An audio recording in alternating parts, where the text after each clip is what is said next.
Friends, hello everyone. I am glad to welcome you on this channel. In this video, I will show you how you can very easily and quickly update the WhatsApp application on your iPhone. Please friends, subscribe to the channel, don't forget to put your likes and also write comments under this video. So let us get started with you. Open the App Store app for starters. This is a factory app that you can easily find on absolutely any iPhone. Once you've opened the App Store, go to the search option on the bottom right and then type in the word WhatsApp. Navigate to the app. And here, as you can see, there will be the word update. Click on it.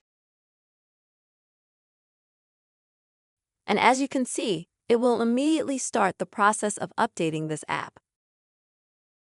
How long this update will take depends on your specific situation.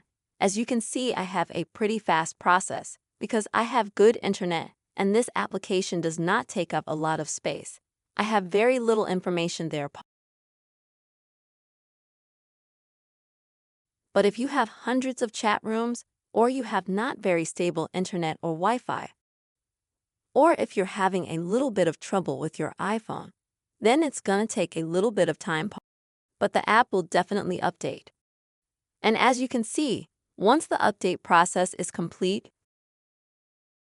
you can easily open WhatsApp from either the App Store app and continue to use it, or you can go to the desktop on your iPhone and then open the updated WhatsApp app. Friends, this is how you can quickly and easily iPhone. I hope this video has helped you. Please friends, subscribe to the channel, write comments, make sure to put likes. Bye bye.